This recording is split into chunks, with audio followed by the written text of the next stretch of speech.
merupakan teks yang berisi hasil pengamatan, percobaan, penelitian atau penyelidikan yang disampaikan secara objektif dan sistematis, Ibu. Oke, beri tepuk tangan dulu buat Tiara. Iya, terima kasih Tiara sudah membantu Ibu. Betul apa kata Tiara?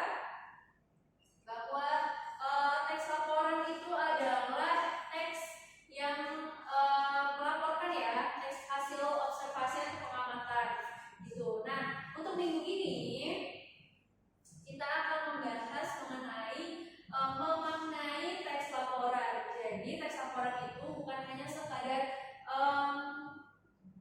bukan hanya untuk melaporkan saja, bukan hanya sekadar tulisan yang bisa dibaca aja, tapi teks laporan itu juga bisa dimaknai. Maksudnya itu apa? Gitu.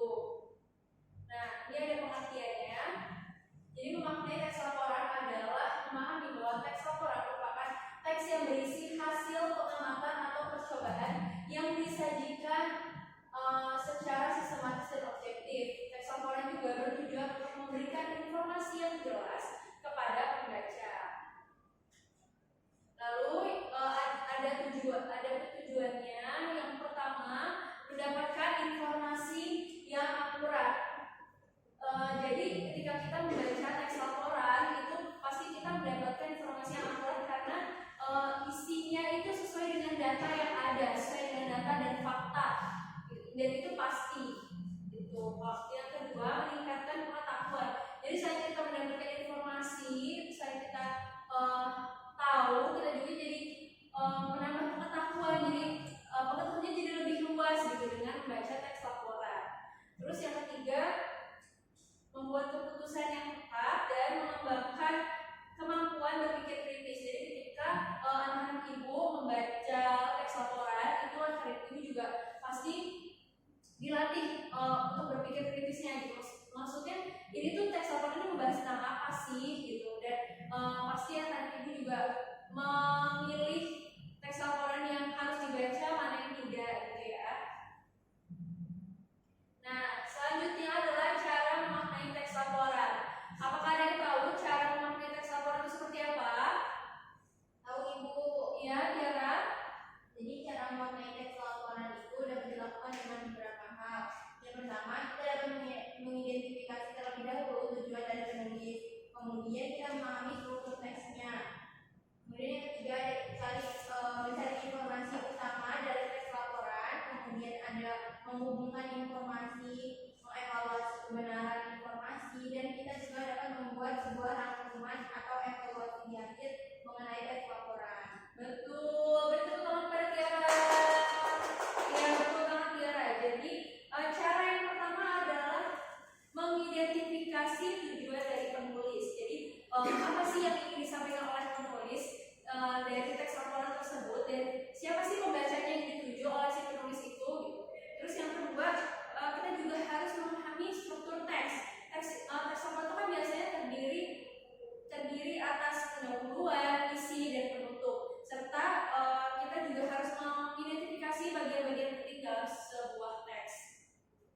Lalu yang ketiga adalah mencari informasi utama. Apa sih ide pokok dari teks itu gitu, dan apa fakta-fakta penting yang mendukung ide pokok tersebut. Terus yang keempat, menghubungkan informasi. Bagaimana informasi dalam suatu paragraf berhubungan dengan paragraf lainnya, dan apakah ada pola atau tren tertentu dalam data yang disajikan. Lalu yang kelima, evaluasi kebenaran informasi. Jadi ketika kita ingin memaknai sebuah teks laporan, kita juga harus tahu ini informasinya bisa dipertanggungjawabkan nggak sama si penulis gitu.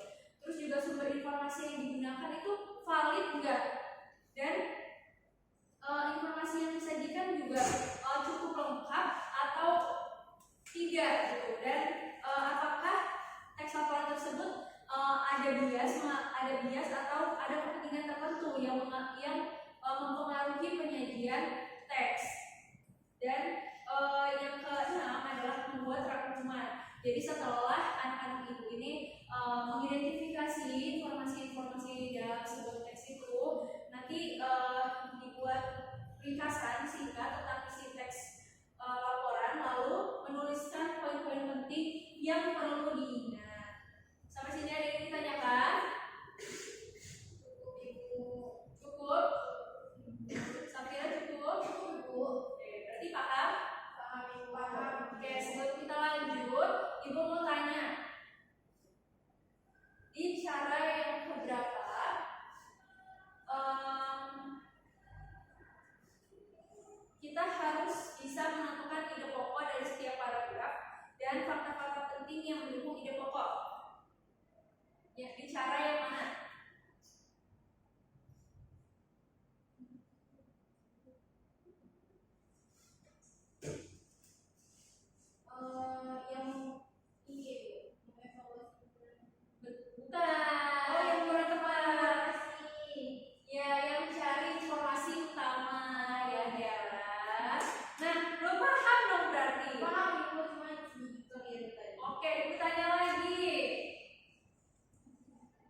informasinya dapat dipertanggungjawabkan.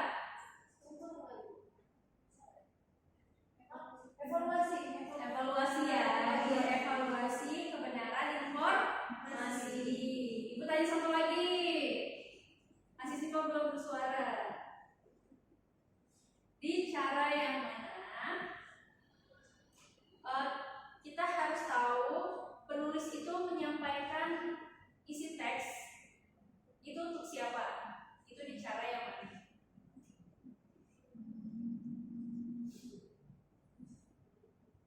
Identifikasi tujuan ibu. Betul.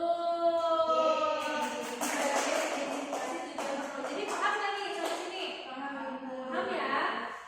Oke, kita lanjut. Nah, ini ada contoh memaknai teks laporan.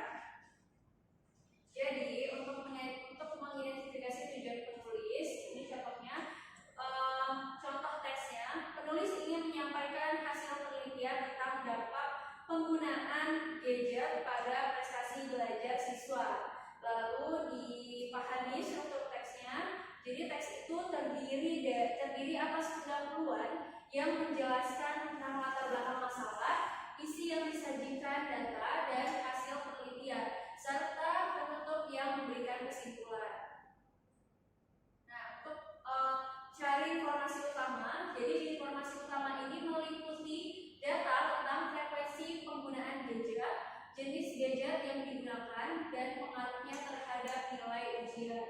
Lalu menghubungkan informasi data yang disajikan menunjukkan korelasi negatif antara waktu yang dihabiskan untuk menggunakan gadget dan nilai ujian.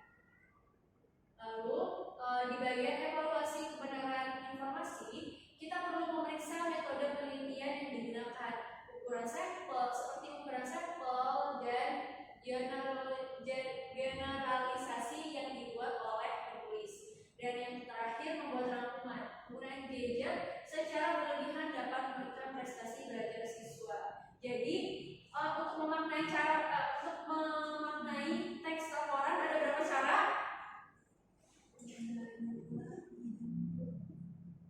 Ada dua ibu. Dua. Oh, ada Kan banyak. tidak ada bahannya. Jadi cara untuk memaknai teks laporan ada berapa? Dua, tiga, empat. Berapa? Tidak dicatat penjelasan dari ibu. Oh, ada 6 bu. Betul. Pas cuma Tiara yang tahu. Yang lainnya ada berapa sih Siva? Ada. Samira ada berapa? Ada 6. Kalau ibu suruh untuk jelaskan lagi bisa? Susah ya? Terlalu panjang ya? Oke, tapi paham. Tapi kamu sudah mencatat. Tapi paham kan? Yang paling penting adalah kalian yang paham. Mau dicatat selengkap apapun kalau tidak paham, ya tidak susah juga, gitu ya. Oke. Nah, ini ibu punya contoh teks laporan tentang kearifan lokal untuk mitigasi bencana. Bisa dilihat dulu atau bisa dibuka bukunya halaman 79. Ya, itu ada contoh teks laporan. Nanti bisa ya dibaca di rumah ya. Bisa ibu. Ya. Nah, ini contoh memaknai teks laporan. Ada lumayan panjang ya. Jadi untuk memaknai teks laporan ini kita harus melihat dari laporan sebelumnya. Jadi laporan itu sebenarnya buat apa sih? Nah, ibu bacakan secara singkat saja.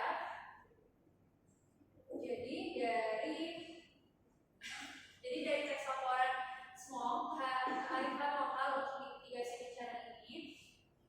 Jadi yang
dari sumber yang terpercaya seperti KBBI gitu. Ibu mau satu aja.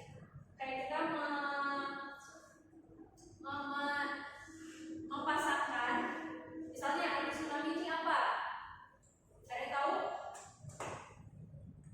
Tsunami ini artinya dari